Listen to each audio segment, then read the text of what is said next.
And hello, everyone, and welcome to episode number 21 of the Backyard Watch podcast.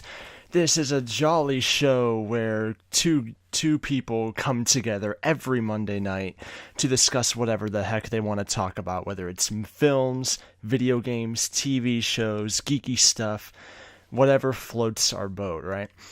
I am Jeffrey White, one of the co-hosts of this jolly program. And I'm excited to present this great episode where we'll talk about the news and then we'll talk about Back to the Future. And this show airs every Monday night live on channel 1138, through its Mixler and channel1138.com. And then our archive is up every Saturday. It will be uploaded onto the channel 1138 YouTube channel. So it's always awesome hearing this show be hyped and jolly. And joining me, as he always does, is my co-host, Mr. Eric Wall. How are you doing on this fine Monday, Eric? That's me. I'm doing good. I completely forgot to put the little thing on the Facebook pages. It's all right, man, because we're live, join. baby. Hold up. Didn't you just have one job and you failed? Backyard Watch. We're talking movies, shows, news, and Back to the Future. The one show where you get to hear someone talk and speak what he is typing. What a revolutionary achievement. Typed every single word that came out of my mouth there. And we also have two special guests today. Count them, 1, 2.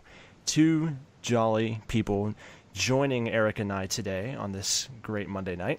The first one, you've heard his voice a little bit today. He is back on channel 1138. He was the former host of Geek Talk. And he was a long What do you mean, former host? What? Is that... I still do it on every so often, not on channel 1138. Okay, yep. Okay, he's the host of Geek Talk, which used to be on this channel, and he still runs the Jolly Facebook page. It's Tony. Powerful in the Force I am. Miss? It was called a miss? What? I did I say that? Yeah, you almost did. You said Miss Tony. Mr. Tony. That's what I said. I only heard the miss part of it. Am I that tired, Eric? Jesus. I missed. Oh, dang it. Haha. I gotta stop. Yeah, good stuff, right? And we have another special guest whom you have not heard yet tonight. He is the co-host of the Star Wars Wastelands podcast, and he's made some appearances on other Channel 1138 shows from time to time. It's Sage's main man, McMahon. How are you doing, McMahon? I'm doing pretty good. For the record, I like to call myself the 1138 Lounge Lizard, okay? Because I've been on every single show on the channel except one. SW? Correct. Well, I've also missed that punch card as well.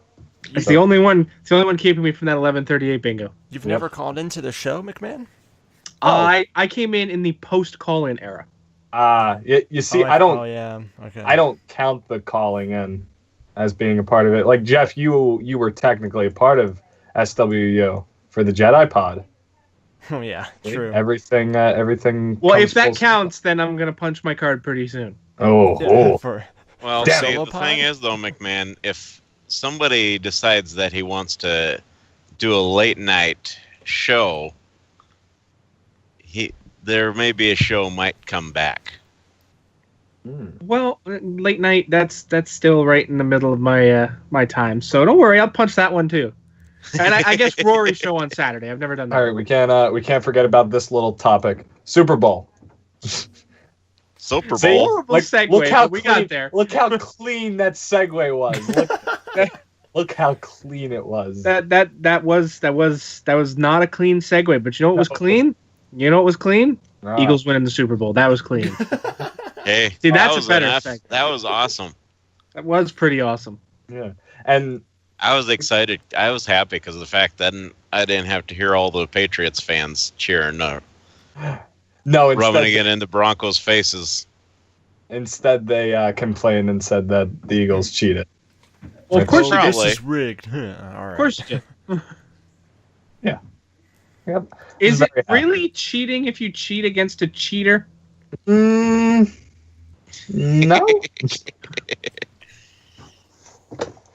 Thing is how did they cheat? I Well, think the biggest- technically, looking back on it, they did. I mean, and I can say this watching I watched the replay on, the following days after. The Philly special was definitely an illegal formation. It was. Oh, that one was But- beautiful. So I'm not going to deny that. Watching the play live, I couldn't believe it happened. now, McMahon, you remember when I heard about Wentz getting hurt? Like, I was like very scared. Oh You- yeah. You were I very think- downtrodden. Yeah, because I don't like Nick Foles, and Nobody. he's- I mean, everybody said it. Wentz goes down. That's it. Season's done. Everybody said it. I said it. But Philly media said it. yeah, Guess you got the last laugh there. did I guess? So, what do you think of Nick Foles now? I could tell you what Nick Foles was called at our Super Bowl party, but I can't say it on the show. Oh, Yeah, we were very Pennsylvanian for not Nick not that night. dysfunctional. You know what? I'm not gonna say the rest of that. Yeah. There was another one. The Ertz play when he dropped it and then picked it back, like he caught it again. Oh, that was yeah. Yeah, that one was like really close. Like me and my friend Nick, who we both Not Foles. Yeah, we both. Yeah. Oh my god, I didn't even notice that one. Yeah, we both played football together for our school, and both of us were just like, yeah, we're not sure about that one.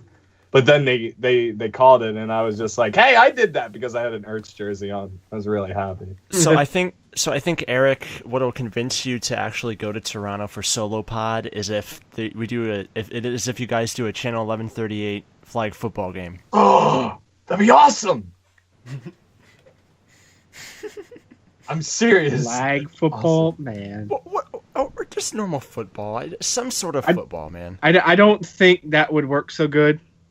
Because then What, we regular football? we'd end up with how do we explain to everyone that we killed Ben Hart playing football?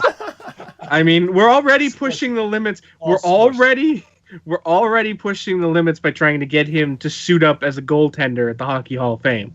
Oh my god. Okay, that's going to be chaotic enough. I don't think we need to add squashed Ben Hart playing football.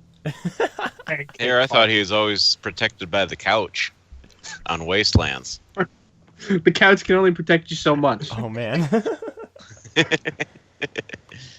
Oh man. So yeah, let's News. let's dive into our news segment. We'll talk about the latest happenings going on in the geeky world, and we got some juicy stuff this week. And this first one is about Star Wars gaming. And this is just a rumor shopping around. As a lot of gamers know, that Electronic Arts has had the Star Wars exclusivity license since 2013. And with recent debacles with Star Wars games, with Battlefront 2 and Visceral Games, fans are getting a little antsy. And they're wondering, what's going on? We need some Star Wars games, man. So this rumor is saying that Lucasfilm is looking at other video game publishers like Ubisoft and Activision to possibly take over the exclusivity deal. Now, this is just a rumor floated around. This wasn't really picked up by the big websites, the big news websites for games, but it's still an interesting rumor nonetheless, because I'm sure there are a lot of people who want more Star Wars games than what we have gotten lately. Eric, I know you are a passionate hater of EA. I am wondering what you think about this rumor. Okay, so a while back, this is, I think, the Thursday before Battlefront came out. So, like, the day before Battlefront officially came out, there was a rumor going around saying that Bob Iger had called up the guy from EA. And actually, it wasn't Bob Iger. It was later corrected to be Jimmy Pitaro, who's like the chairman of Disney's Consumer Products and Services.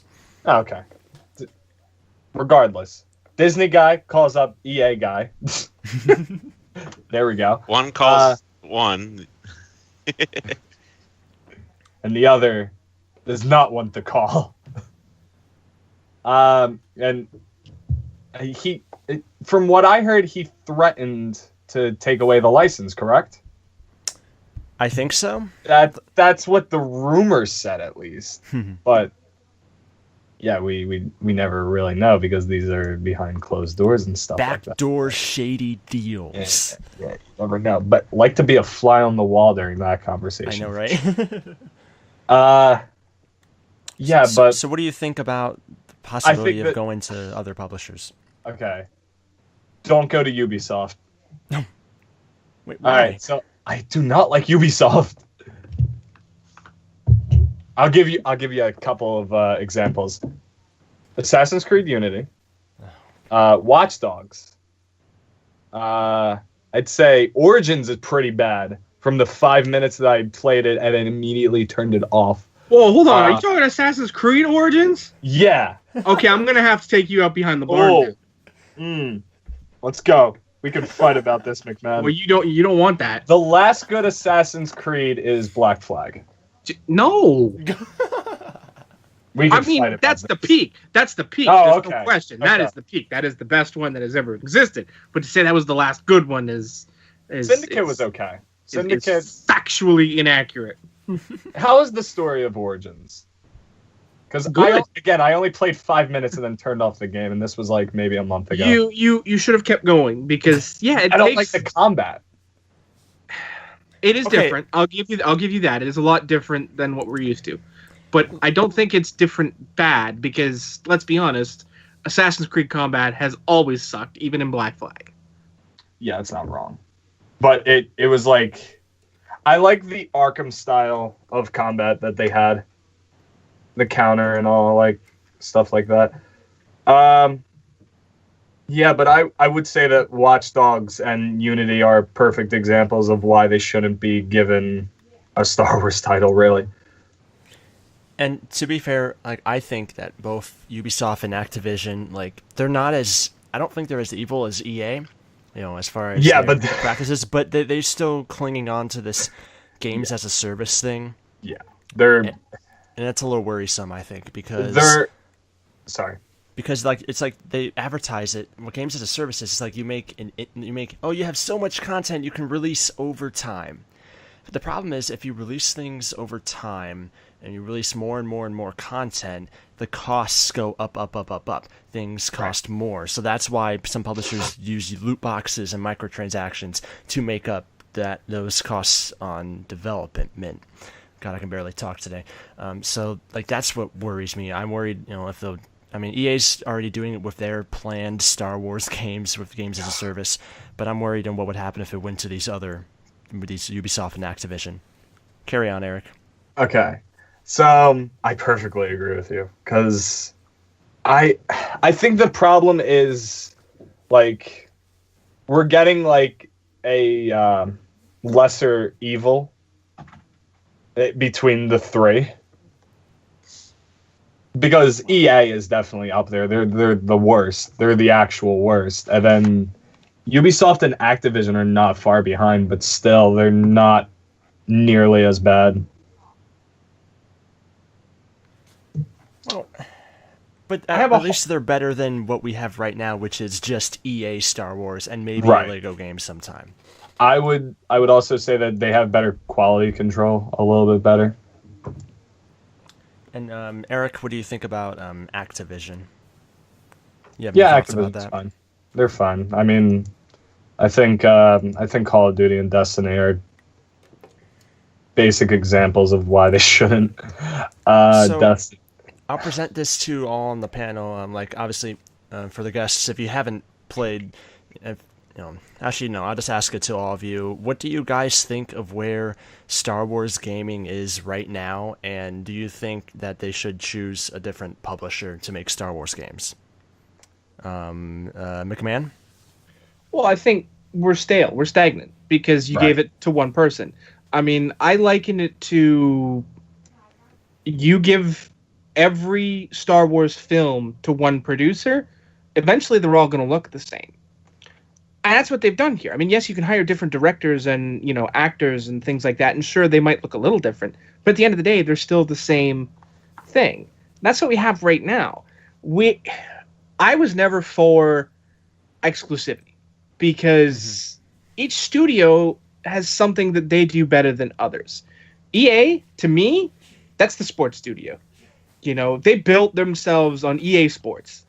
Right. And they do that damn good. I will give them that all day long. Madden, FIFA are two of my favorite games every year NHL. Because, well, I can't really say that. Because they kind of... I have some issues with NHL, but that's just more because you can take his opinion as... Yeah, I was going to say, you can take his opinion as fact. He's Canadian. He's got it. But, I mean, it's not even that it's a bad game. Like, the gameplay itself, I think they're trying to strive for improvements, but the problem for me is that they took out GM Connected, and once they finally introduced that, it's like, oh yes, you finally reached the point I want. Multiplayer Dynasty mode, multiplayer franchise, and then you take it away from me the second you get to next-gen consoles? No. But that's a different issue entirely. But honestly, what I was hoping with EA, McMahon, was that I love BioWare. That development studio. I think they make good stuff. Even today, even though people haven't liked their recent 2 games, Dragon Age Inquisition and Mass Effect Andromeda, I still enjoy those games. I appreciate their work with narrative and storytelling. And I was hoping, because they made Knights of the Old Republic and Star Wars The Old Republic. Oh, forget The Old Republic is BioWare, yeah. And I was hoping that they would make more Star Wars stuff during this deal, but we haven't heard anything. All that they've been doing is working on Anthem and Dragon Age 4. I'm glad they're working on Dragon Age 4. I just wish they were also working on a Star Wars game, I mean, you could argue that, they're still working on The Old Republic. But that's, the game actually predates the EA exclusivity. Yeah. So it's apples and oranges. I mean, kudos to them. Here we are, 6-7 years later, and they're still, pushing out new content. Kudos to them. But, I too wanted something new from them because they are, they're the example of that. Different studios do different things great. EA has the necessary studios in-house to do different things, but they're putting all of their eggs in one basket, and they picked the wrong basket. Yeah, I just wonder what would happen if they prioritize Star Wars a little more. Like what do you think should happen? Like, let's say Lucasfilm is trying to get to find other publishers. What do you think should happen if they end up doing something? What do you think they'll do? Well, I think they need to just do away with exclusivity entirely. If EA wants to do a Star Wars game, let them make the pitch. Let them make the sale. If you want to keep, let's say, if you want to keep Battlefront with DICE, fine. Okay? I'm not against that. But don't shut out all the other studios from doing projects in the Star Wars universe. Because there are so many other studios out there that can provide different elements to Star Wars that I think would be absolutely amazing. Like, Wastelands might be an Xbox show, but I know you guys are PlayStation guys. You can't tell me the thought of a Naughty Dog Star Wars game does not make you drool. Oh yes. My God. Yes. Last of Us is really good. Exactly. Uncharted 4. Oh, man. There's so many different studios out there. You can't limit yourselves to one house. You can't, especially not when that house is never going to be your number one priority. That was my thing from the start. EA is never going to put Star Wars on the front burner because they have sports. Yeah. Right. Madden is, you go to EA.com, what's the first thing you see? It's not Star Wars. It's FIFA. It's Madden. It's, one of those two. Maybe Need for Speed if you're lucky. But, you're never going to be the front burner title. And it shouldn't be that way. Without going back to a LucasArts type system, which I don't see happening in this day and age, I could see them going back to LucasArts as, the overarching figure where each studio then comes in and does their own games under that banner. That makes sense to me. That's what I want them to go back to. I want Respawn to make their pitch and make their game. I want Naughty Dog to make their pitch and make their game. And all these other different studios, you never know where Joe Blow, indie developer is going to come up with an amazing Star Wars idea. Joe Blow. Hey, Joe Blow's made some pretty great games. Because that's what I think. That's what Marvel is doing with their video games, and they're actually making some cool stuff. Like the Spider-Man game, the Avengers game, and like they're trying to make some good stuff with Marvel. That's another one that I still think they're underutilizing that asset, but again, that's a different discussion altogether. Yeah, I'm sorry, I have ice in my mouth. There hasn't been that many Marvel games. There really hasn't. Recently. Outside of Lego, there hasn't been very much. Superhero gaming is a genre that should be far bigger than it is. Yeah, like it. When Luke Cage came out, I really would have liked to see like a Luke Cage game or something like that. That's something that would have interested me. So Tony, you've been silent for a while. Do you have any thoughts about Star Wars gaming and where it's at? Well, I think it's eventually going to come back out, and whether it be, I'd like to see different. Bungie wouldn't be a bad idea to bring out something like that. They have that Destiny deal, and they're already burning everything to the ground because they don't know what the hell they're doing anymore. Well, who does nowadays? Think about it, man. Anything's possible. A Bungie Star Wars game, that would be interesting. That would be interesting. But the question is, what they did with Halo. Yeah, the question is, would it be more like Halo or would it be more like Destiny? It's hard to say. Yeah, probably somewhere in the middle, most likely. So do you have any more burning thoughts before we move on to our next news topic? Not exactly. Oh, I meant that to the entire panel.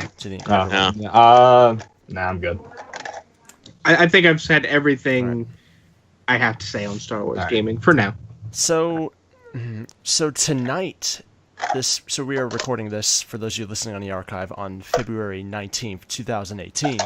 And on this day, tonight, in a couple hours from now, there are 2 new episodes of Star Wars Rebels, starting the second half of Season 4. What's this? It says Jedi Knight and Doom. Is that how you pronounce it, Eric? Mm-hmm. D-U-M-E? That's a weird... Okay.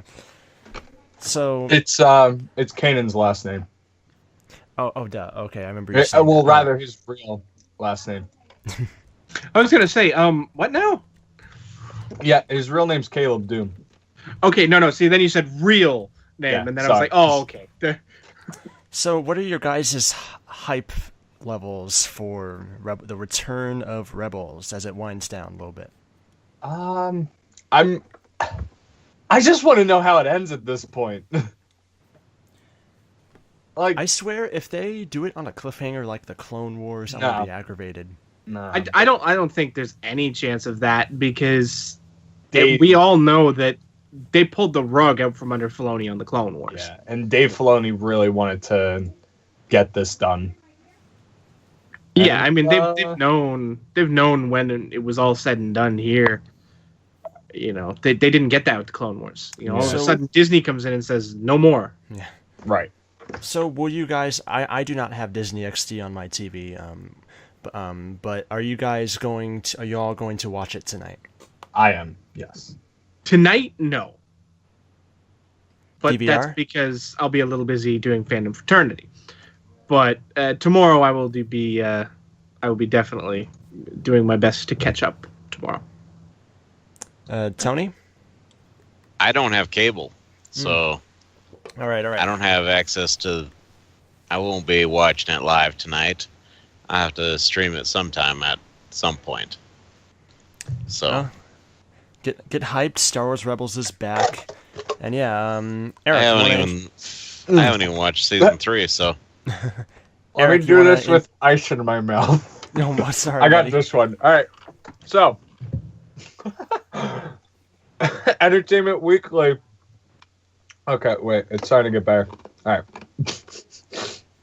Entertainment Weekly was able to announce a bunch of Solo-related novels, comics, and other stuff for the Solo movie. All right. The first novels. one, yeah.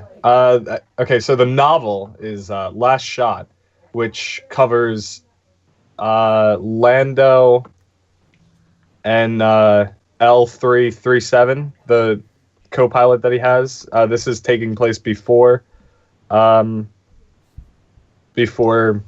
A Star Wars Story. Okay, it's like three different. This is like Catalyst, a Rogue One novel. Oh yeah, but this is taking place in 3 different eras. So this is taking place before the spinoff, and then in the middle is going to be, I think, before A New Hope. Yeah, it's going to have Han and Chewie. That's the second story, and then they're going to see Sana Starros, who is a love interest for Han Solo in the Star Wars comics. And then the last part is going to be after Return of the Jedi, and it's going to have Han Solo, Ben Solo, and Lando. Yeah. Damn. All Hype right. it up. Yeah, the second one is this a novel as well? Or is this like a short? It looks like a novel. It's a book, okay? It's about Han and Amelia Clark's character, Kira. This is before Solo: A Star Wars Story. The new Lando comic, which is called Double or Nothing, is also taking place before Solo: A Star Wars Story. Then, of course, we have the art of Solo and the official guide for Solo. And then Chewbacca has... Nothing about a visual dictionary yet? I don't believe so. Well, official guide, yeah. The official guide is the visual parallel to the visual dictionary. Yeah. Oh, okay. Yep. All right, then we have 2 little Chewbacca stories. Or no, well, yeah, we have 2 Chewbacca stories. Chewbacca in the Forest of Fear, and then Chewie and the Courageous Kid, which looks like it's supposed to be an adaptation of the Chewbacca comic. That seems pretty cool. And then we have a Star Wars Adventures, which is IDW's comic series. And it stars Han Solo and Chewbacca versus Forlom and Suckus. So, Hype it up. not as much as, let's say, The Force Awakens or Last Jedi. The Last Jedi, but I'm going to say that there's more than Rogue One. Is that correct? I wasn't involved. I didn't get a lot of Rogue One stuff, so I- I'm not a Yeah, good expert. I don't know if I'd say this isn't on par with an episodic title. I mean, 2 tie-in novels, 2 comics, art book, and the guide. It's pretty parallel to what we normally get. Plus the Right. Chewie book that's aimed at they say middle schoolers. Right. And I don't ever remember a choose your own adventure novel, which this one has. Yeah. So, it's at least as close. I mean, it's different, but because they are combining the visual dictionary with the cross section book. That's the official guide. That's what. Okay. Oh, That's what okay. Sigmund- I heard something about that. Yeah, that's what Siglin says the official guide is. So you're combining the two, but Sorry. it doesn't seem that different to me. Like, I mean, yes, it's smaller, but I Yeah, I would say that there's probably more. There's definitely more than Rogue One. Oh, for sure. I mean, Yeah. Rogue One had the problem of you can't you can't necessarily have anything after it. Well, Right. you can't have anything after it because, that's episode 4. And you can't really have too much before it because Rebels. Well, not just because Rebels, but because really of characters featured in Rogue One in a prominent role, who are you going to tell stories about? Yeah, there was only that K2 and Cassian one shot that came out like a couple months after Rogue One. But if you guys remember correctly, there was a comic series that was supposed to be coming out like before Rogue One that was canceled. You guys remember remember that at all? I don't remember that, but that's mostly because I don't really so much care about the comics until they're actually published. Yeah, I follow them all the time. I think with the way EA is with announcing Star Wars games, I think we need to keep the same policy for that too. I'll care about it when I can read it. I'll care about it when I can play it. Yep. Mm-hmm. Yeah, there was supposed to be a miniseries that got canceled. Oh yeah, it's because of rewrites and crap like that, which is weird because this had as far as I know, there isn't that much of a difference between Ron Howard and Lord and Miller's version of Solo. From a script standpoint. No. Yeah, from a script standpoint and the story in general. I mean, that's the big difference. Yeah, that's you start sending out books and things like that to writers. They get shooting scripts, not right. Not final scripts. So when you have a change like we had in Rogue One, you're probably going to have to throw a lot of material out that you would have liked to have used just because you can't tell a story that's already contradicted by the film. Right.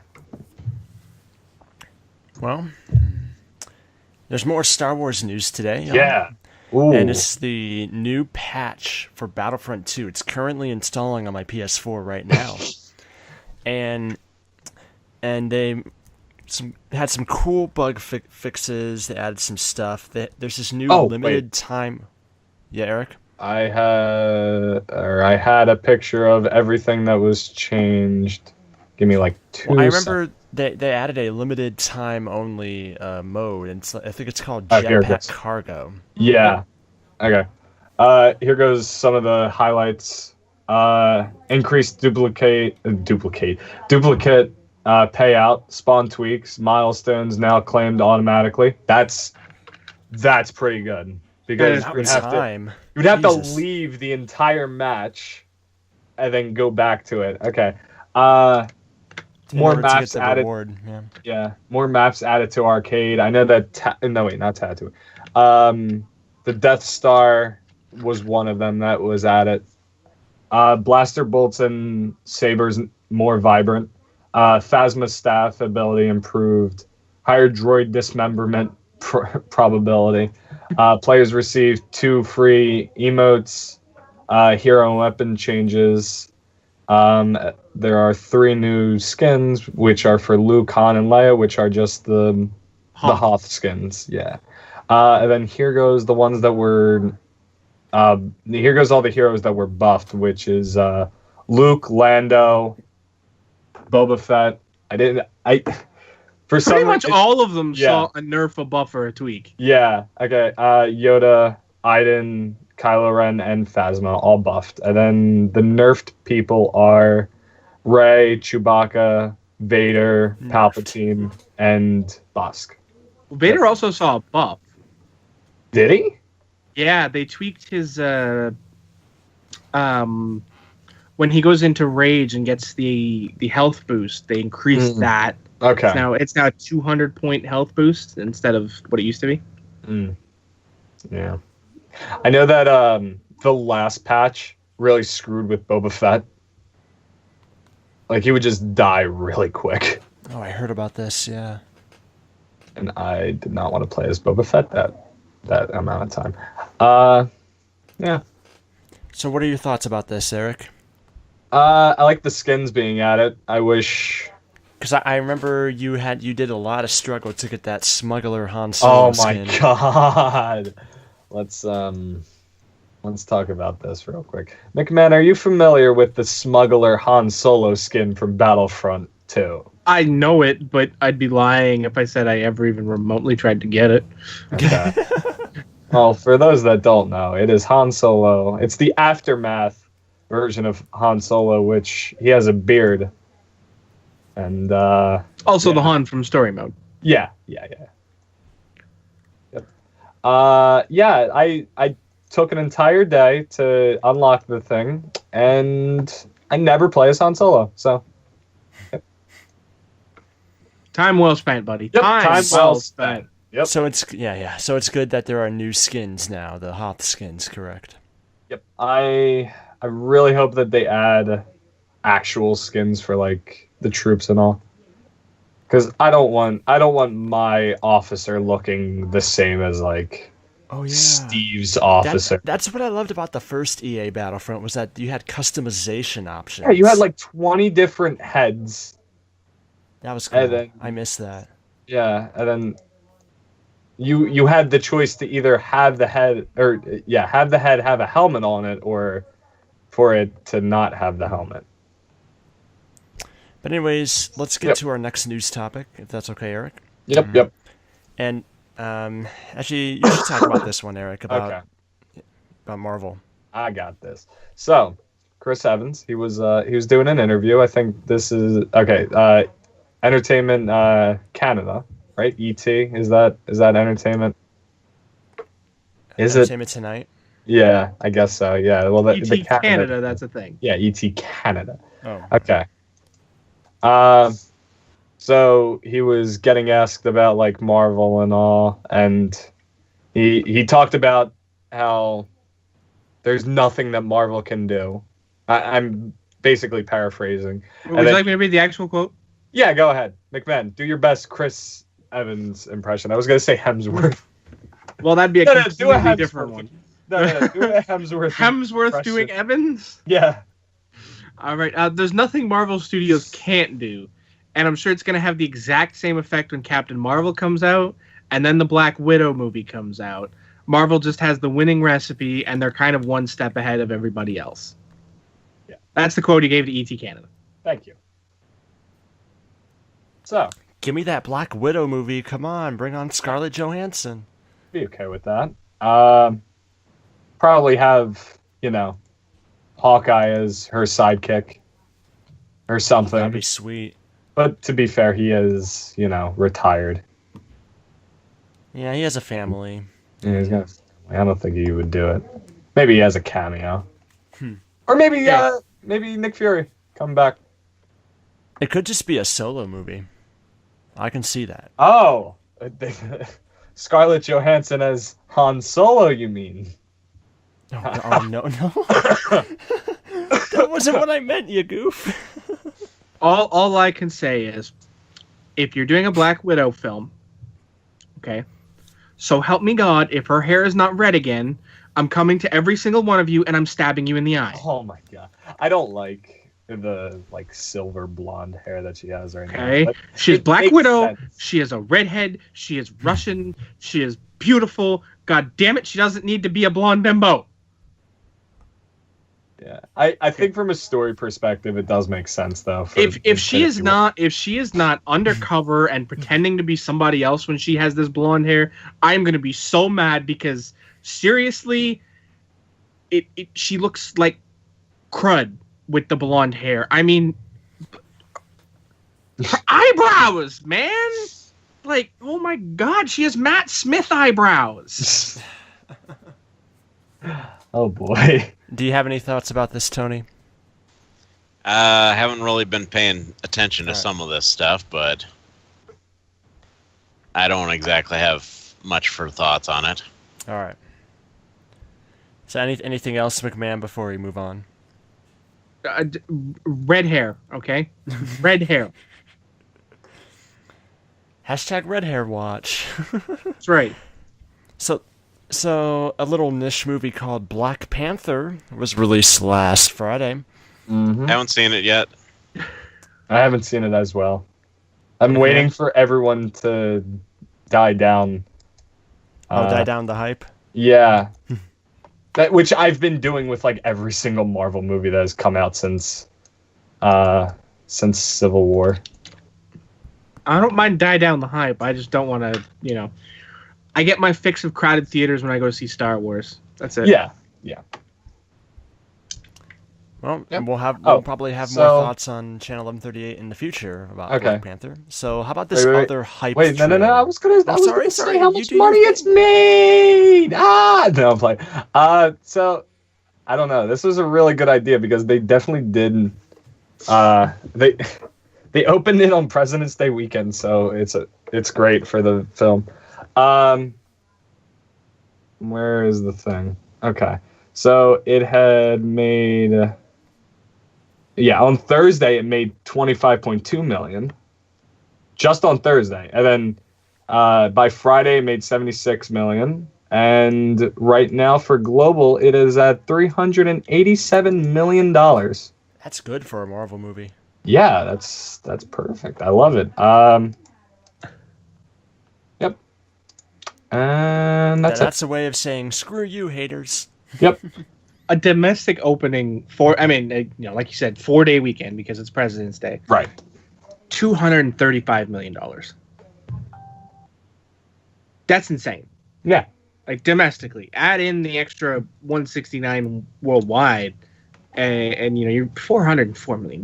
That is just.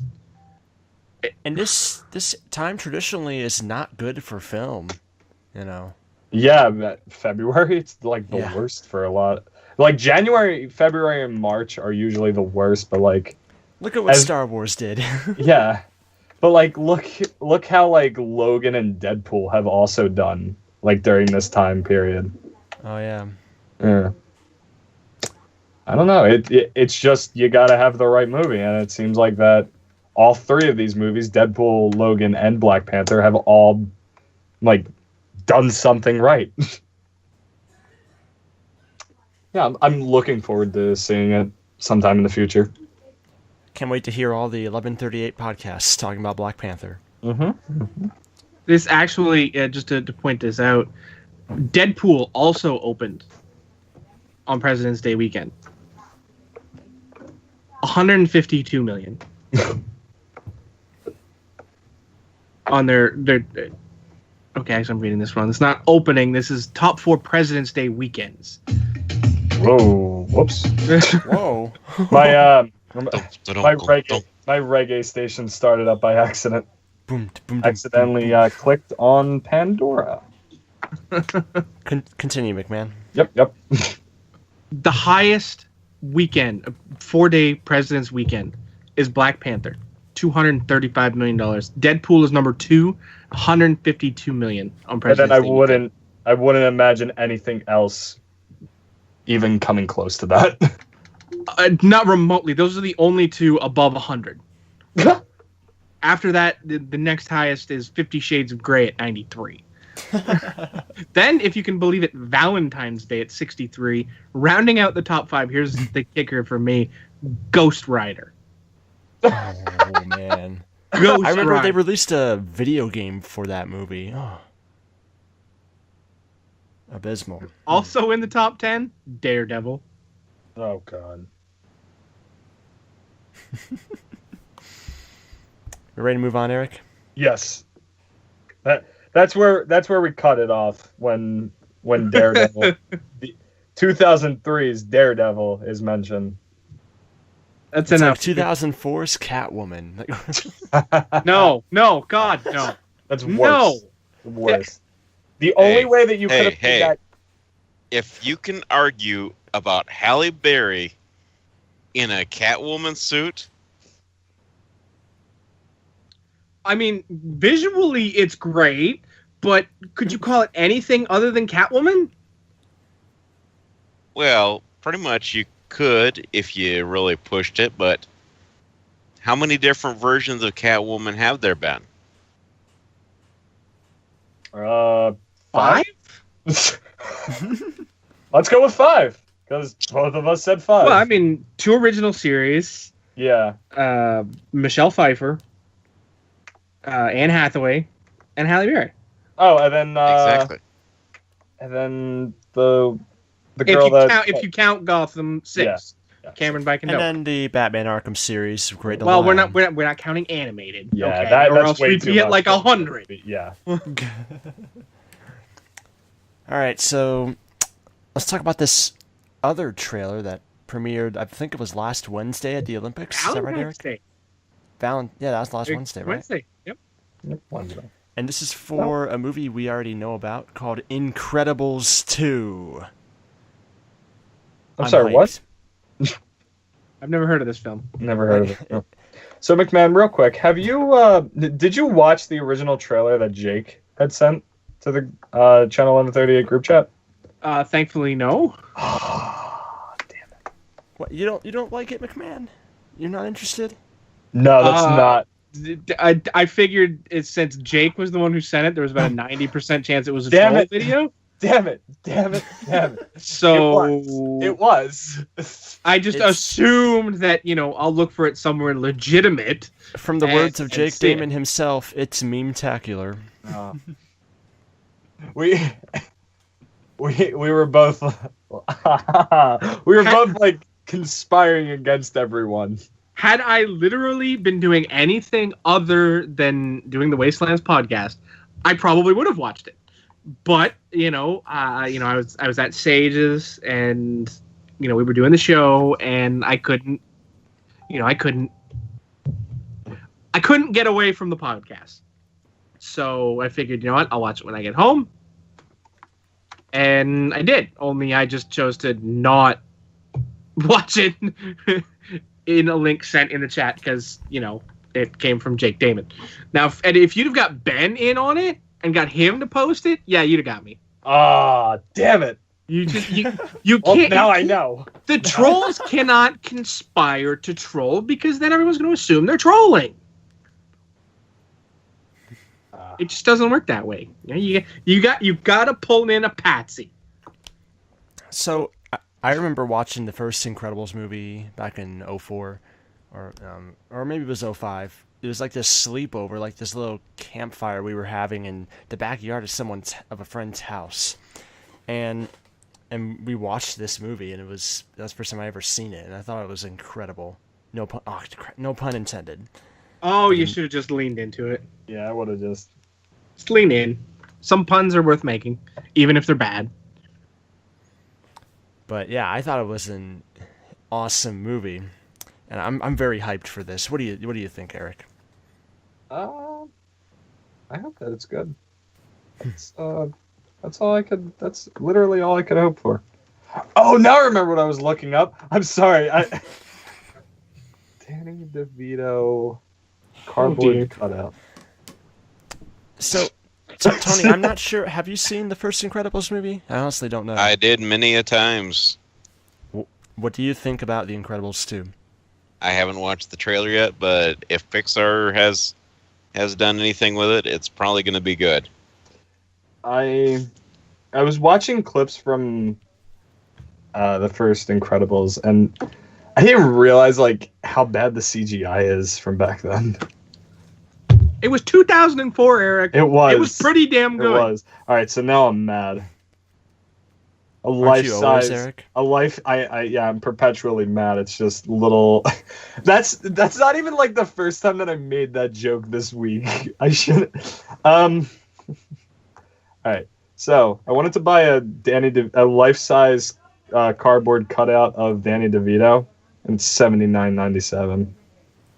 It's ridiculous. You might be asking why. That was my next question. Oh my god, $87. That's ridiculous. This is ridiculous. This isn't even worth. It's not even worth the meme at this point. So I think Been worth the meme. I don't even know what you're thinking, but $35 for this one. Nah. It's not even good. So I think we'll have a future episode of the Backyard Watch podcast where we'll talk about The Incredibles 2 sometime in June, I think. I thought you were going to say Danny DeVito. We Danny can do DeVito. that if you really want, Eric. I mean, you're going to be spending a lot of time talking about Taxi or, Batman Returns. Or Always Sunny in Twins? Philadelphia. Twins? No. Definitely Twins. No, Always Sunny in Philadelphia? That would require me having watched it. Oh, how dare you. Yeah. I Sorry. thought we were friends. We are. But, I'm not in Philly, so, my FX viewing is pretty limited to the league. Oh, that is true. That is also true. Or like when they air. Is the league Avengers. also off of Netflix now? I have no idea. I'm Canadian, so it was never on Netflix. Oh, It's Always Sunny? You're talking about that? That Yeah, moved Always to- Sunny. Yeah. That's on FXX. That's on the sister network. no. But now. Netflix. Oh, I You're It losing started it. with FX. I don't even think FXX wasn't even a thing when that started, I don't think. but yeah, it became a thing in 2013. I remember that show moved to that. Let's go back to Incredibles. Let's do that. Yeah. Oh boy, we have gotten off track, which is not Uncommon? We do that all the time, Eric. good all. That's not wrong. I can't. Why can't I search on Netflix? Okay, so Incredibles 2. Who do you guys think the bad person? Besides the villain, Underminer? yeah. The baby will turn into the bad guy by the end of the movie. Well, I'm sorry, are you trying to tell me you think Jack is going to be the villain? Yes.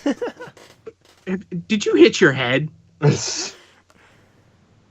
I think the Underminer is going to be like an Indiana Jones style villain. They get rid of him in the first couple minutes. Oh, the trailer definitely implies that, they handle him pretty quickly. Yeah. No, the villain is going to be me. Tony. It's gonna be How Tony. dare You didn't know that? I They didn't know cast that. me. They cast me at the last minute. Did they change your name though, or is it just Tony? Darth Cyrax. Well, it could be anybody. I mean, I do have that evil personality. I don't know. I don't They trust. actually call me Dr. Evil. Not nearly McMahon. British enough. I don't trust Winston, Bob Odenkirk's character. 'Cause Yeah. I don't trust Bob Odenkirk. That man just screams sleaze and slime and everything. Even he the does. character model too. I don't trust him. I think he's bringing heroes back so that he can be take over the world supervillain. Yeah, but I don't. Wait, hold up, because that's basically that's the plot of the first one. To a degree. I mean, But I mean, that one was more. You wronged me as a child. yeah, Now I get my vengeance. and kill all the other superheroes though too. Which makes sense. Now, if Winston's motivation isn't that, but more, I need to reestablish superheroes so that I can be a supervillain because that's where the money is. Apparently, he has a sister. Okay, and hold on. And she's not seen in the trailer at all, but people were saying, "Oh, maybe the sister's going to be the evil villain, The or evil twin. Perhaps." I don't know. I mean, from everything that we've learned about her character, it doesn't seem like that's her gimmick. I mean, I could see her being the Edna to him. I don't know. Her name is Evelyn Devor. I could see her being his Lucius Fox. Yeah. Just based on her description. From everything we know, she's a technological genius. Yeah. So I could definitely see her being his Lucius Fox. Well, what if it's like a He-Man part, and her name is actually Evelyn? Oh God, that's a You good. guys know what I'm point, talking Eric. about? No. There's actually a character in He-Man or Masters of the Universe, and her name is Evelyn. Yes. See, I mean, they're that's old. possible. I mean, you're right. I never tried, it's just Evelyn. You never think to, give the hard E, not the soft E, but that's entirely possible. Mhm. But at the same point, I think even if they do go that route, which now that you mention it does actually seem quite probable, I'd still think that might be a little too on the nose for them right off the jump. Because I'm sure she's going to be introduced to, to the Pars. I don't see her not meeting them. So, it's kind of hard to be Evil Lynn and then be the villain at the same time without them knowing immediately who you are. So, I think it's high time. We're almost an hour into the podcast tonight to move on to our main topic. This is a great movie that everyone here, I hope, loves, and this is Back to the Future. Now, I'm Great wondering... Scott, Marty! Great Scott! Who? You're Scott, Eric. You're Scotty. Scotty, beam me up, Scotty. Beam. Okay, now we're making, we're making horrible segues here, okay? Sorry. Do not make me call Darth Vader from the planet Vulcan. Oh no. So, let's talk first some overall impressions and what you guys think of the movie. I'll start with it. It's gonna be a real shocker to y'all, but I have not seen the entire movie, but I've seen portions of it. And what planet are you from? Krypton, evidently, because I'm Apparently. dead. It's oh man, so many iconic elements that are used in other media today. It's awesome. It's a pretty cool film, full of nerds, time travel, and the DeLorean. Love the DeLorean. And yeah, I was impressed by the portions that I have seen. So let's bring it over to Tony. What were your impressions overall of Back to the Future? Well, considering I actually did see it within the first 10 years it was out, I myself liked it. It's one of my favorite movies to watch on DVD and that. And Leah Thompson was good. I kind of liked her as the love interest and all that. I mean, I'm sorry. Oh boy. I just can't believe you called her the love interest. That just I'm feeling very dirty all of a sudden. I think I need to go take a shower. well, in actuality, she was. I know that, and contextually I understand the point you're making, but knowing the story, I can't hear that phrase and not feel dirty. But it was one of those things that I wished I would have had the DeLorean back when I was in high school or whatever for a car. It was actually kind of one of those cars that I actually wanted to drive. So, but yeah, the interest of time travel was awesome back then. So that's basically, I enjoyed it when it came out. So Nice. So, McMahon, what are your impressions? Oh man, I mean, I'm old. I saw it in the first 10 years, but it was closer to the 10-year mark for me than the release in theaters mark. But initially my thoughts were, wow, this is amazing. It was probably the first film I ever saw that dealt with time travel. Because it was geared towards the younger audience and it worked that way. I loved it. Going back to the future, the puns, there's so many great puns and the music. And I've always been a huge fan of Huey Lewis and the News. Yes.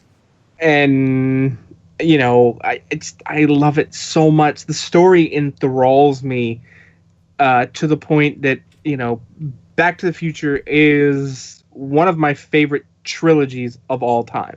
I say trilogies, so we're taking out Star Wars, we're taking out Indiana Jones, we're taking out anything that has more than 3 films. Indiana Jones only has 3 films. I agree with that train of thought. However, the big asterisk right beside it, and plus there's Indy 5 coming, so I hope that is true. I think you mean 4. I'd like to mean 4, but that's a different story.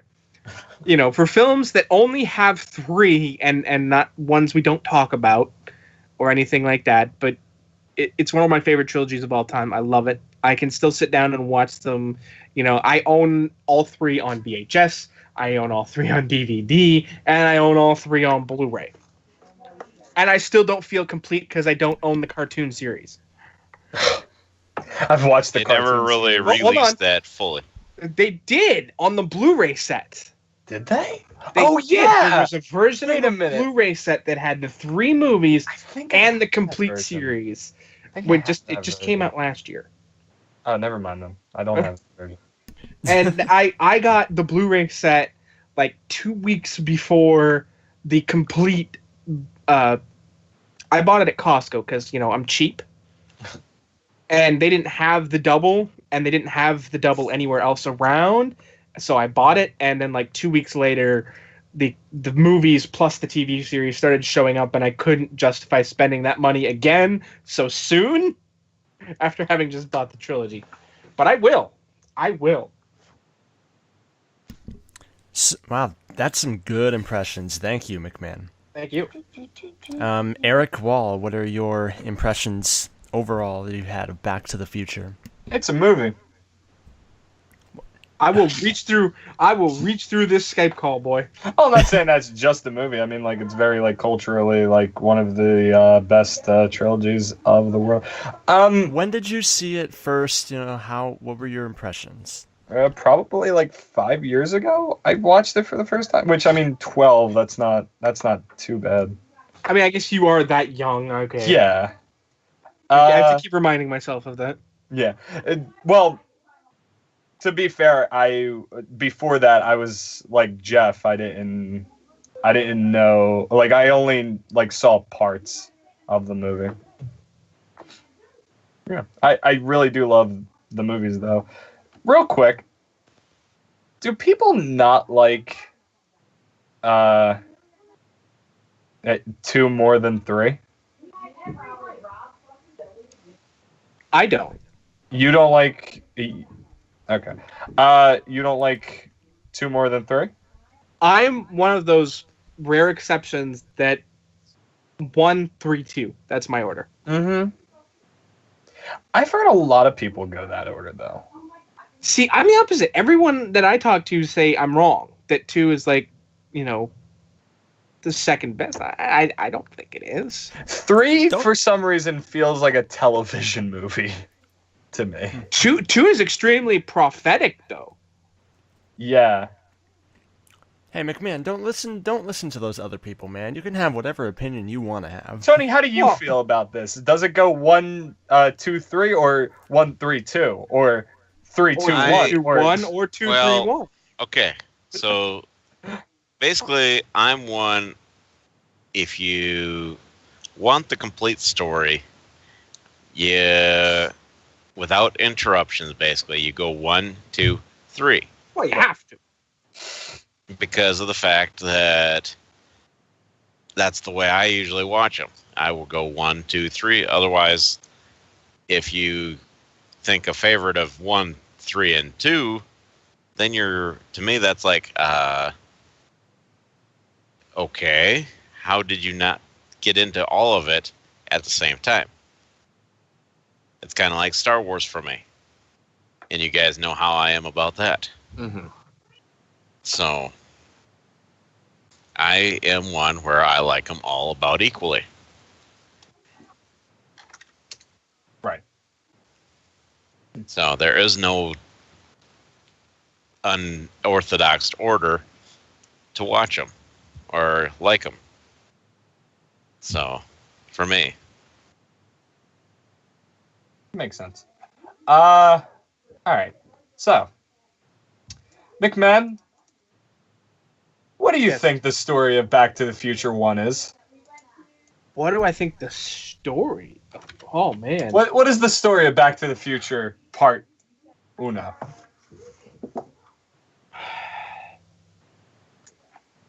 To me, it's a story about destiny Mm-hmm. and a story that shows your destiny isn't written. Right. You know, it definitely destiny it shows you your destiny because Marty goes back and, you know, it's the butterfly effect, right? He steps on the butterfly in keeping his parents from going to the under the sea dance together the first time, the normal way, because she falls in love with him because he gets hit by the car instead of his dad. But he changes the story that, you know, now instead of his dad being Biff's bitch, it's the other way around. You know, Biff's the guy scrubbing the car doors and the windshields, and it changes their destiny. And the most important part that shows your destiny isn't truly written is Doc. Because, you know, entirely through the story, he refuses to let Marty tell him what happened. You know, you can't tell me. I can't know. Despite the fact that, you know, Doc is Marty's best friend. As kind of sad as that is. But that's a different story altogether. And I don't know if I could go back in time knowing I could stop my best friend from dying without forcibly telling him. Marty did that by leaving him the note that Doc ripped up. But, you know, Doc proved that when you can know your future, you will know your future because he, you know, fixed the letter and read it and wore the bulletproof vest and saved his life. You know, I love the story. It's a story of destiny and how changeable your destiny can be. Didn't need to get that existential. I was really just looking for a general plot. You know, you know, that's the way my mind is. What can I say? Jeff's back. Jeff, Yo. what is the plot of Back to the Future? Maybe not quite as existentially as I am. Yeah. I'll try not to be as abstract as Mr. McMahon over here. I think it's basically a story about how high school or schooling and time travel do not mix very well. All right, I got this. Because you guys give me a migraine. All right, so we got Marty McFly, okay? He's a young boy. He's a young teenage man, probably around the 20s, Michael J. Fox, okay? So we have him. His best friend is Dr. Emmett Brown, okay? So they get into some hijinks and all, and Marty goes into the past. Haha, you thought that this was about going to the future. Well, it's actually about going to the past and then the future. So, yeah. So he goes to the past, and then the DeLorean, which is the time machine, breaks. And then they have to fix it. And, yeah. That's it. That's what Back to the Future is about.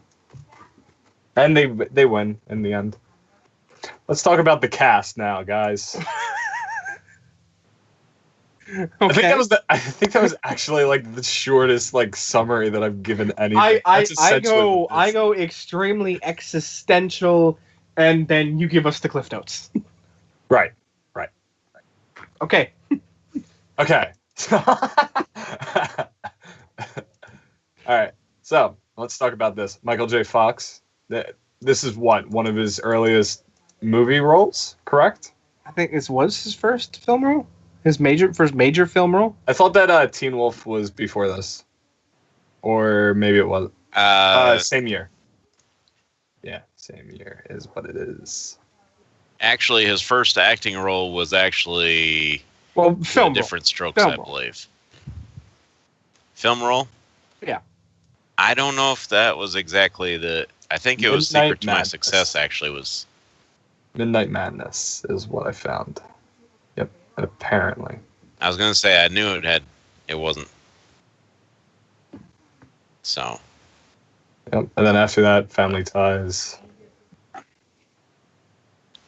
Yeah. So one of his obviously his major success in that regard.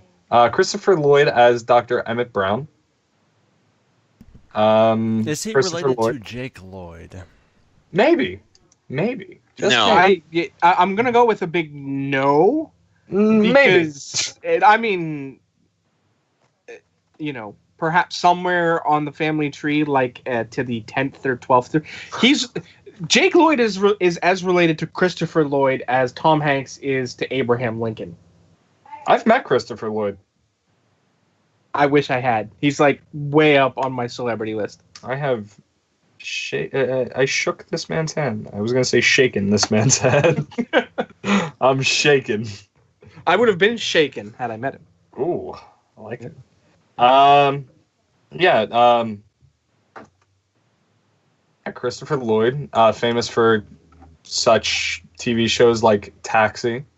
Later on, Who Framed Roger Rabbit, and a little movie called Back to the Future 2, which that came out after Back to the Future. What about Addams Family? Oh yeah, Addams Family. I completely forgot that he was Uncle Fester. Uncle Fester. Right? Yep. Oh wait, hold up. I'm checking out his Wikipedia. His first film was One Flew Over the Cuckoo's Nest. Did not know that. I did not. Neither did I. Yeah. It's been an extremely long time since I've seen, One Flew Over, but I had no idea he was in it. Mm-hmm. And you know what? So was Danny DeVito. Oh yeah, he was, and both of them were in Taxi. Coincidence? I think so. Probably. Yeah. I think not. What if Taxi is a prequel to One Flew Over the Cuckoo's Nest? Then I find myself wondering where the heck,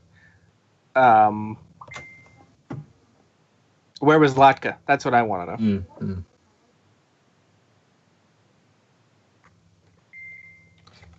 Yeah. Okay, so Tony talked about the love interest. Can we stop saying that? Please. As Marty's mom / love interest, which oh god, it's always that's weird. Worse. So,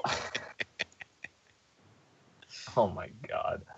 I want to talk about these three real quick. Crispin Glover as George McFly and Thomas F. Wilson, who is a Philadelphian native. The use of prosthetic, the makeup and all was really good. You really can't tell that these are the same people, kind of. I mean, you can. You just can't tell they're not that old. That's true. I mean, especially for her. Yeah, you can clearly tell it's her. That but that makeup actually looks scarily good. And also scarily accurate? Yeah. Considering what she actually looks like, now? I would say her hair is probably different now, though. Well, I mean, hair, that's the one thing you can't quite predict. Oh, my dog's barking. This is also the same film series that thought by 2002 we'd have flying cars. And Jaws 54. That is true. Thank God for that. The shark still looks fake. The shark does look fake. Yeah. That is one thing. We do have better 3D than they had in their alternate. We also have James Tolkien as what is it, Principal Strickland, or is it Mr. Strickland? Yeah, I believe he was. I think he was the vice principal. No, she hates that. Was he? Oh yeah. Wait. He might have been. Or no, I think that's Ferris Bueller's Day Off. That's the vice principal. Yes. Yes, Okay. you are wrong. Principal Strickland, Mr. Strickland, Marshall Strickland, and Lone Rider Strickland, as I like to call him in all the different films. Yeah, he is. He's pretty good. I like Strickland. He's very funny. What else? There's not that many like actors in this film. No, there really wasn't. I mean, don't forget Crispin Glover. Yeah, Crispin Glover gets replaced in the second film. Indeed. Never noticed it until later on. Young Me Wells- never noticed that either. Yeah. Who also Claudia got Wells- replaced. Yeah. Also got replaced. That never noticed. Well, I mean, it also did get replaced, but for much different reasons. Yeah, didn't. I want to say that she was fired, or No, she had family no. issues. Uh, Family issues, right? Yeah, she left to take care of her mother. Okay. Mother got sick, and she went to. If I remember correctly. That makes sense. Hold I on. mean, she did, and the only reason I know that because she did come back to do the role again Yeah, in the in Telltale. the game. Yeah. Yeah. Yeah, I think it was her mom. Hold up. Yeah, her mother was diagnosed with cancer. Yeah.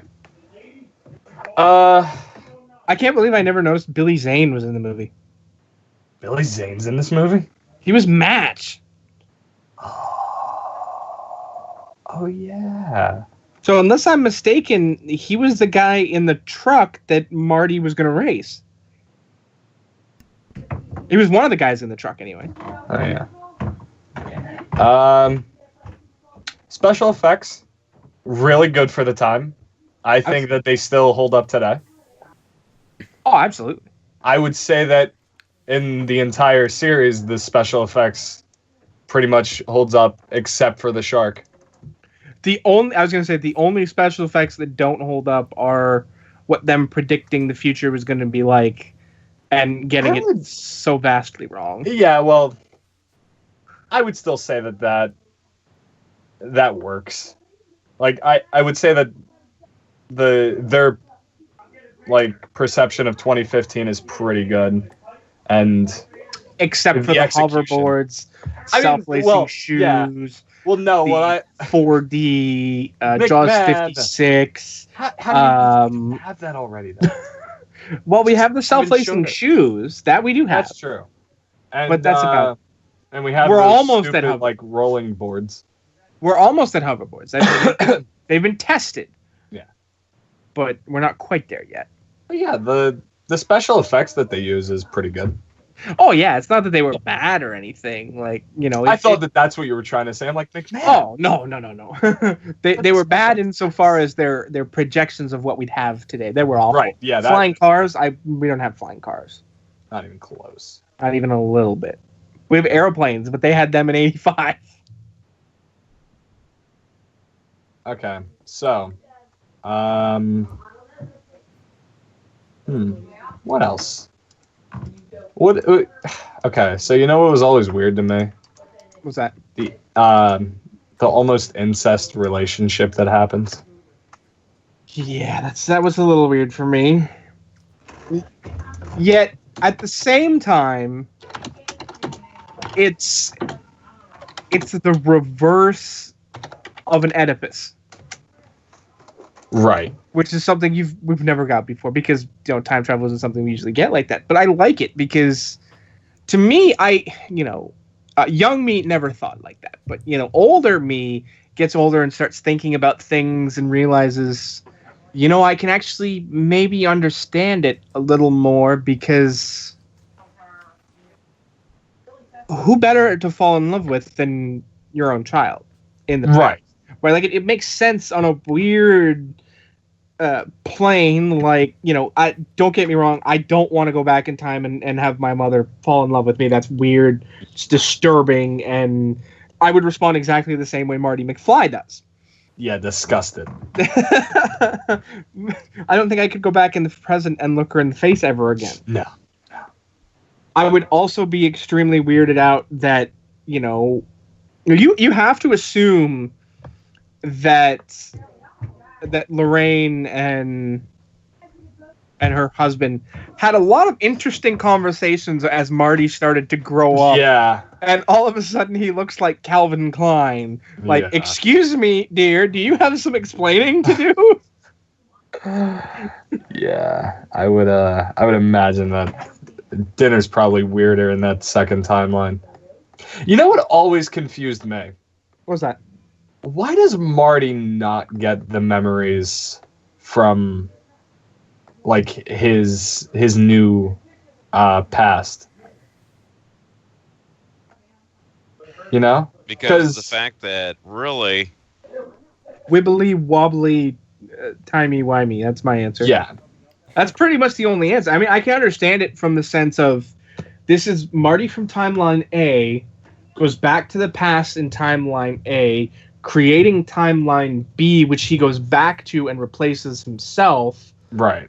Because timeline, and that's just it. I always assumed timeline B Marty went back to, you know, I'd need strings and paper and A couple of whiteboards. and a whole lot of other things to remotely make sense of this story in that regard. But it always made sense to me because Marty hadn't lived those things. That's why he didn't remember them. Everybody else lived those moments, but he didn't. So, you know, I don't know. Maybe Doc Brown was smart and met young Marty and told him to write a journal. You know, that's what I would have done. You know, Marty, you know, Doc tells Marty to write a journal, knowing that he's not going to remember anything in 15 years, so that when he gets back there, he can read it and be like, oh, now that makes sense. The thing that always confused me was Jennifer, because there's no way she knows what's going on. Once we get into 2, that's when things get really weird. But that's a different episode. Yeah, I don't know. I always thought that like maybe he would like actually disappear, because that's not technical. Like, it's not where he's supposed to be. Like, universe should like balance itself out and get rid of that Marty. It would definitely be a paradox. Yeah. Yeah. Yep. I don't know. There's no way that isn't a paradox. There's no way. You see, last week was really hard. I just want to talk about this real quick. Last week was really hard trying to talk about Deadpool, the movie, of course, because it's very hard explaining Deadpool the movie, but this is like pretty much easier to explain. As long as we don't keep getting into all these existential questions, Yeah, we seem true. to keep getting into. So, you know, you guys know that Disney, like Robert Zemeckis brought this to Disney's table. He took it to everyone. Yeah, but like Disney in specific were like, yeah, we don't want incest in our movies. I mean, I don't blame them for that. Flash cut to when Bob Iger is buying Lucasfilm, the biggest example of incest in a movie. I'm sorry, have you ever watched Cruel Intentions? No. Okay, that Luke and Leia kissing is nowhere close to the biggest example of incest in film. And I'm not even talking, the dark realms of film. I'm talking mainstream. The entire principle of Cruel Intentions is, how can I get my brother to sleep with me? That is weird. That is definitely weird. Yeah. Good movie though. Yeah, sure. Once you can get past the incest of it all, great movie. No, okay. I don't know. I do not know what else to talk about with Back to the Future. Eric, do you know how to That's my little brother, by the way. Hi, Carm. I'm impressed Eric already ran out of things to say. I mean, he's already talking about how there's a lot more things to talk about for this than Deadpool. Yeah, but okay, so Deadpool was a little bit harder to talk about than this. That's probably accurate, because Deadpool is very difficult to talk about without breaking off into a large amount of profanities. I mean, to be fair, we're talking about this and we're breaking off into talking about Deadpool. Yeah, I wanted to keep it PG last week. Which is a very difficult thing to do when you're talking about Deadpool. Yeah. In general. Even the comics. Mm-hmm. So, Oh, wait, hold up. Music choice. There we go. Music. Huey Lewis in the News. Really, really good. Of course. They got it's funny because he is in the film and he's the teacher that's like, guys, you're just too No loud music. Yeah. When they're playing his song, it's like it's flipping the genre on its head. It's flipping the genre on its head. It was hilarious. You know, I mean, the first time I saw it, I never would have known that was Huey Lewis and that was his music. You know, I hadn't quite found my love for Huey Lewis in the News yet. That came later. But once I realized it, that was my first thought. I saw I saw the Huey Lewis and the News music video for Centerfold. I think it was that was Jay Giles' band. I Want a New Drug. That's what it was. Watching one of those many HMV 80s video specials thing, and I'm like, wait, Huey Lewis? That's Huey Lewis. I put the name to the face, and then it's like, wait, Huey Lewis? That was Power of Love. Was Huey? Oh my God, Huey Lewis hates his own music. they're just too darn loud. That was a good moment. Don't sleep on the Alan Silvestri. Like, that's what I'm saying, man. Like, Also, Yeah. the entire like theme song, da da da da da da da. dun, dun, dun, dun, dun, dun, dun. We could keep going, but you get the gist. It is, for me, the Alan Silvestri soundtrack to the Back to the Future movies is probably my favorite non-John Williams score, period. Impressive. Yeah. Well, we didn't really talk about the DeLorean all that much. You The built DeLorean- a time machine out of a DeLorean? Like, who does that? Who just makes a DeLorean into a time machine? Well, I mean, Well- let's point out the extra fact that the DeLorean would have already stainless been steel structure. Indeed, but to me, it's more the DeLorean would already have been out of production by '85. DeLorean was '81 to '83, I think.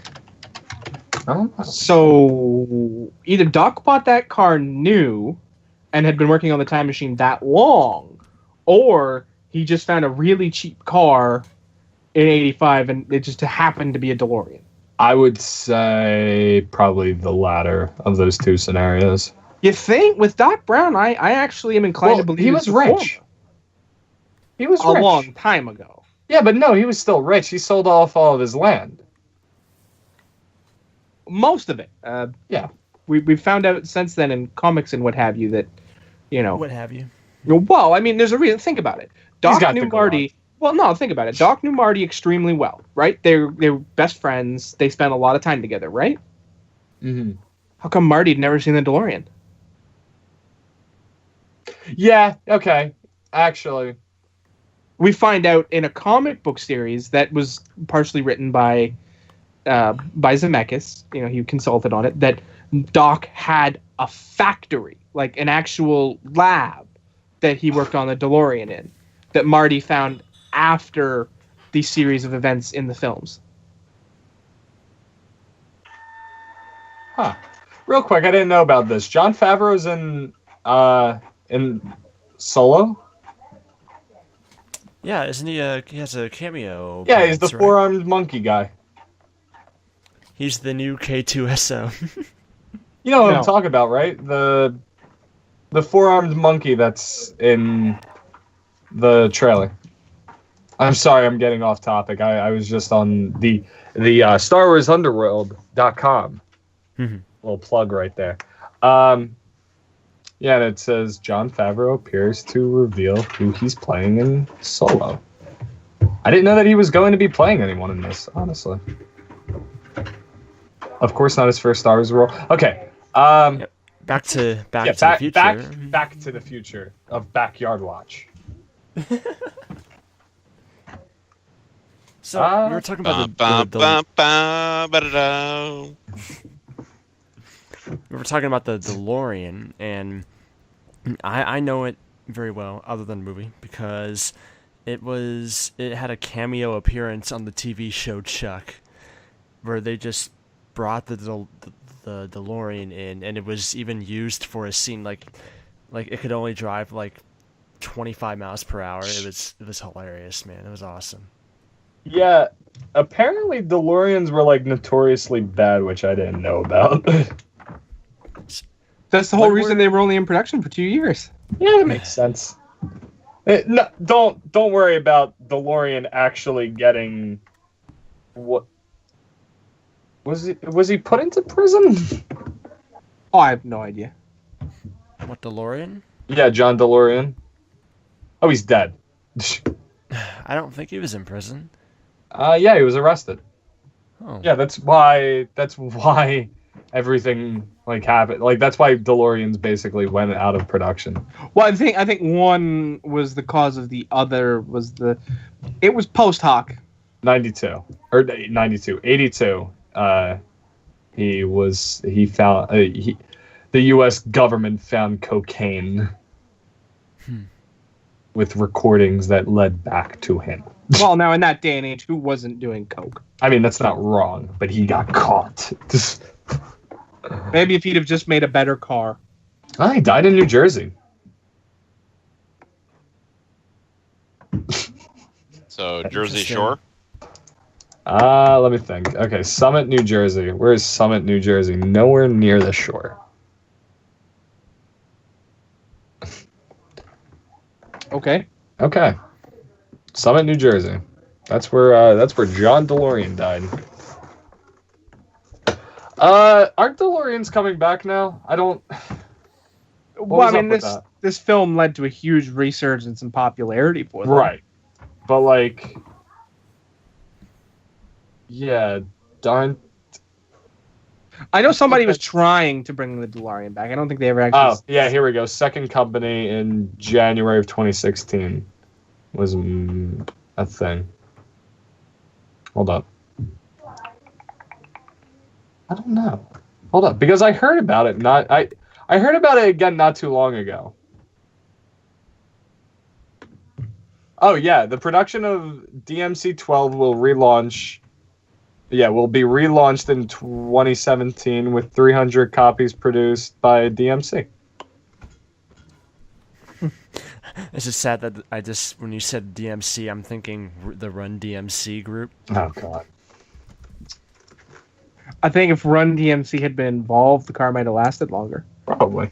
Good marketing campaign, yeah. Yeah. Let's find a DeLorean, make it into a time machine, go back and tell them to do that.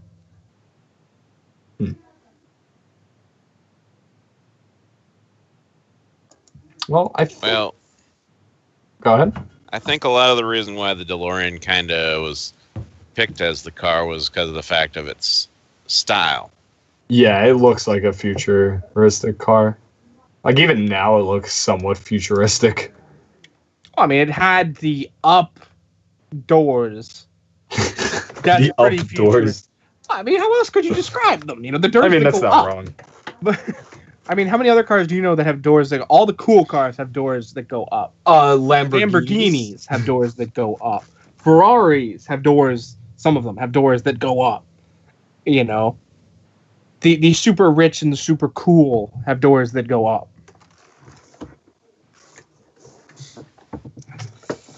That's true. Well, yeah, that's the thing is DeLoreans were owned by the rich back then. Oh, no doubt. No doubt at all.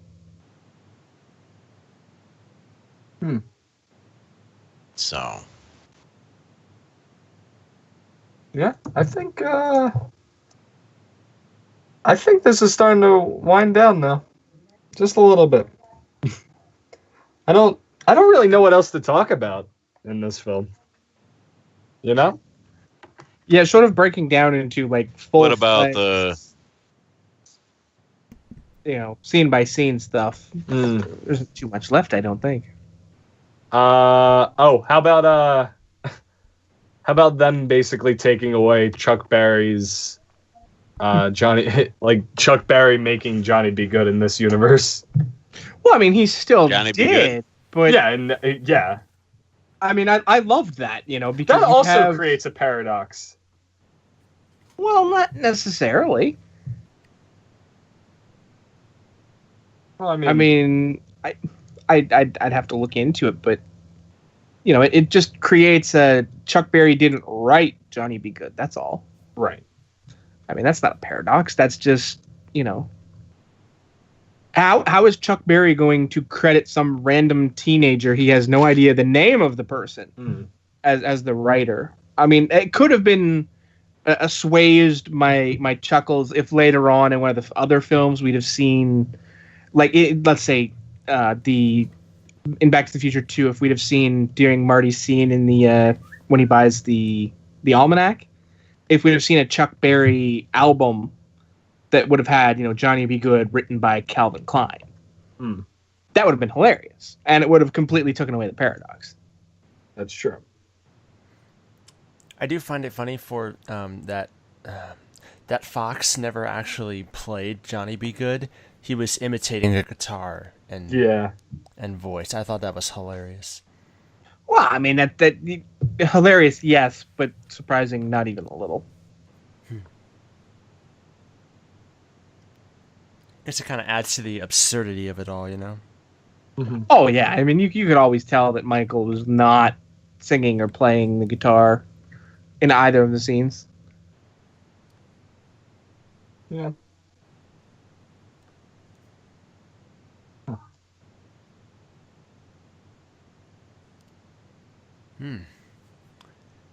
That was, oh man, just had a pep band gig last night where people were like, the opposing team's fans came and like they have this new chant where it's like awkward silence. Awkward silence. I've participated in that chant in different instances in my years as a pro wrestling fan. Dang. Oh yes, yes, it can get very awkward when it's silent in an arena. I didn't know you were like. I didn't know you were a pro wrestling fan, McMahon. Very much so. Very much so. It is my number one.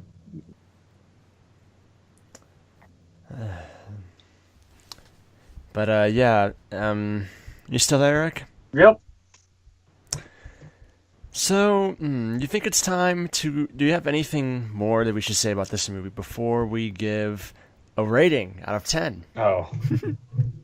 I know you hate this, Eric. I know I you do. Because...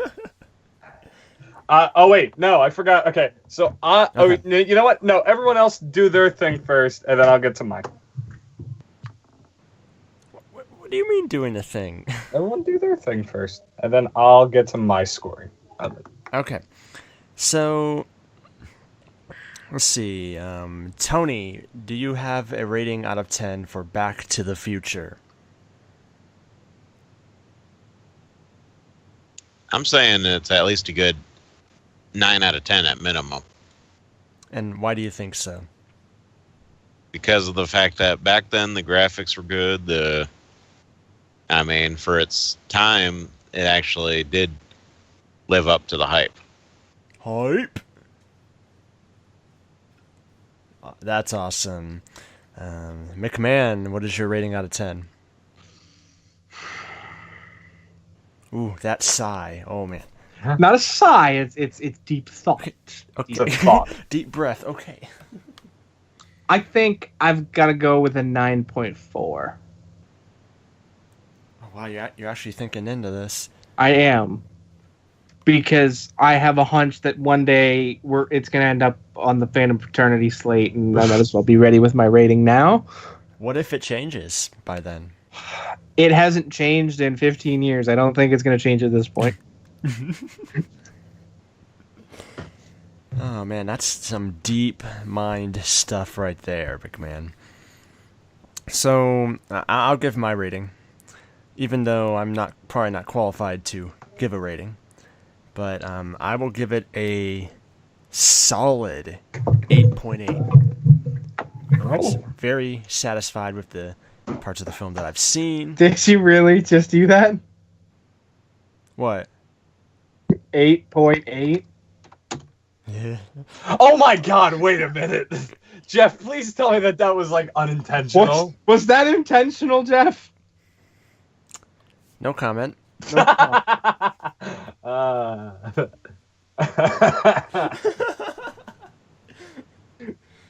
Give me like. Well, I could have pulled a 6.9 on Hold you. up, wait. I got. I like the 8.8. That don't get me wrong. I get the feeling you didn't do it on purpose.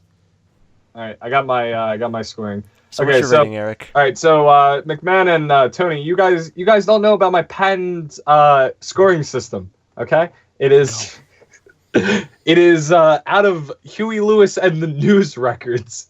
It is an out of 5 system, okay? All right, so this little gem gets a 5.5.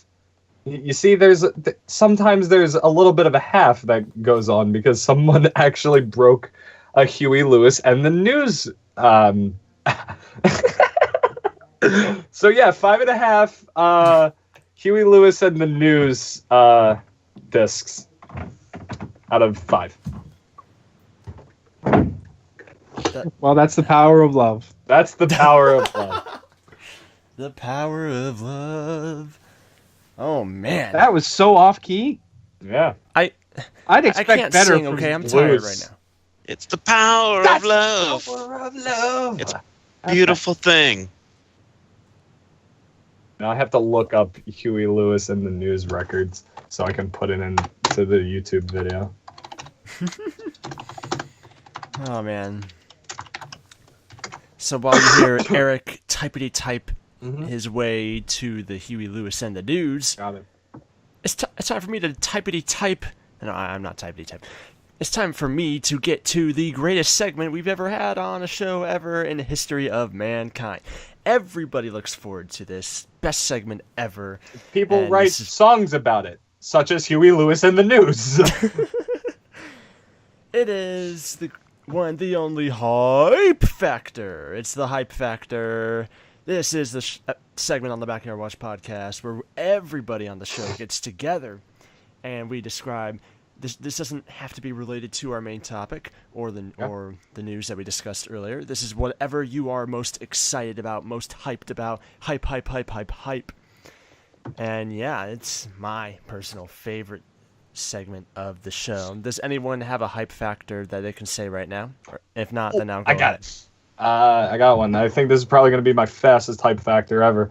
In 15 minutes, Star Wars Rebels comes back. Better than ever, baby. Well, probably not better than ever. It's only got like 6 more episodes left in hindsight. So I'm really looking forward to this. There's only 2 more weeks left after this. So yeah, I kind of want to get this over with. You really I wanted sound to end, Eric? disappointed. I sounded disappointed, but You did sound disappointed. yeah, I just want to see how it ends. Honestly, I've liked it. Tony, what is your hype factor? Well, my hype factor today, I'd say I have to. There's a lot of hype factors out. I mean, Well, think of one that stands out to you the most prominently.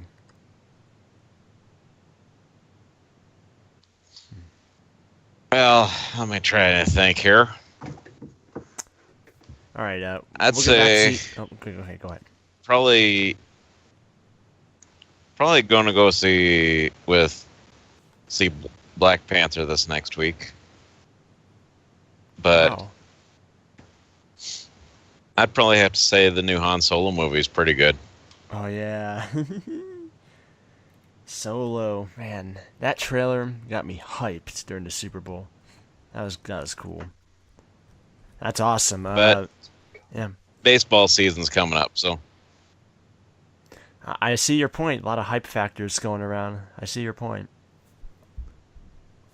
yeah, well, thank baseball you. season's coming up. So Because spring training is Twins. next month, and then No, spring training's It already like, started, actually. Yeah. what? Pitchers and catchers have already reported. pitchers and catchers already reported for duty. Yep, I know the Phillies are there. Now, if only I'm they really can stu- win the baseball Super Twins Bowl. are there. That'd be cool. You got one of them in the last I know. 15 years. Yeah, that's You're true. fine. Baseball Super Bowl. McMahon, what's your hype factor? Wow, for me, my hype factor this week is pretty much the entirety of this Sunday for me. What's going on? Day kicks off. It's going to be... Oh. You have no idea why I'm hyped for this Sunday. Oh. Day kicks off. I'm going to get to fly in my first X-Wing tournament. Ooh. Yeah, big monthly tournament. This one's exceptionally special because it's the first one that's off-site. It's the big yearly tournament that's off-site locally. So I'm excited for that. And we got the Elimination Chamber on Sunday night. So, I'm not expecting results at the tournament on Sunday. I am, in fact, expecting to go 0 in however many games I play. But, my win-loss record is very much... I have 2 more wins than the Washington Generals. So, Anything can be impressive, McMahon. Hey, I kind of have another hype factor. I'm looking forward to tomorrow. We play a game at school. It's called Diplomacy. I don't know if you guys have ever heard of it, but it's basically like war, but a little bit more complicated and only in Europe. Yep. So that is the other thing that I'm hyped for. So, my hype factor. Let's see what There we go. Okay. I recently bought the video game Dishonored 2. It's an immersive sim. It's about it's set in a fictional world, set in the fictional city of Dunwall, and you're basically trying to save the city from its corrupt influences.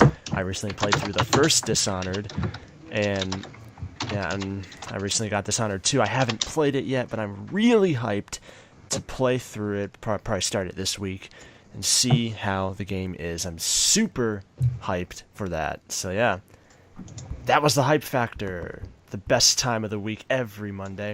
And yeah, this is the Backyard Watch Podcast. We are on every Monday night live on channel 1138, 7 p.m. Eastern, 4 p.m. Pacific. And 4 p.m. and- Pacific. Is it 4 p.m.? Yeah.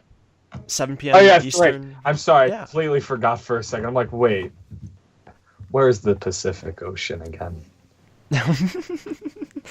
And our archive will be up on the channel 1138 YouTube channel every Saturday. Yep. So, if you missed a segment of this live airing, you listen to it on our archive, and you can see some of our previous podcasts and Check out my varying favorite topics. one, the Treasure Planet episode. And I think this yeah. one is definitely going up there on my favorites. I really had a. It's just because you love those movies, don't you, Eric? Yeah, I love this movie, and I love Treasure Planet. And next week's episode will be the Alien and Predator series. That's gonna be very interesting, and I hate to break it to you, Eric, but I don't think I've seen this series very much. Sorry. Well, okay, now you are saying Alien and Predator series, not Alien versus Predator, because I can understand talking about both, but yeah, we're not just limiting ourselves to Alien versus Predator. I'll defer to Eric on this one. I would say it's both, most likely. That is acceptable. Yep. Just remember, didn't Alvin Silvestri did the music for a couple of Predator movies? I have no idea who that person is, so He was the composer of Back to the Future. don't know what that movie is. I honestly have no idea. The only thing I know Alan from is Back to the Future. He may very well have done lots of other things I know. Holy crap, apparently he did. Apparently I know him a lot better than I thought I did. Yes, Eric? check out the photo that I sent you of this week's background for the YouTube video. Oh, God. Note the top left corner. Yeah, I know. So, Well, I'm not going to break it to anyone else. You're going to have to check out the archive when it's up on Saturday. unless you're Until- checking out the archive right now, and in that case, Unless you'll see it already. check out the top left corner. So, yeah, before we say goodbye to our guests, I just want to go over some of our social media that we got. We got some cool stuff going on. We got our Facebook, which is facebook.com/BYWPOD, and you can just type in Backyard Watch, and you can see our promos, our we post when our archives are up, when we're live on Mixler, all the cool stuff. And you may get a meme from Eric every once in a while. Who knows? So it's all on our Facebook page. And we also contribute some cool stuff on our Instagram and Twitter, which are both at BYWPod. And then, of course, our archives, which are on the Channel 1138 YouTube channel every Saturday. And yeah, thank you for listening. And thank you to... God, I'm forgetting your guys' names for some reason. Tony and McMahon. Wow. I'm tired, It guys. was Give me a break. most pleasurable experience.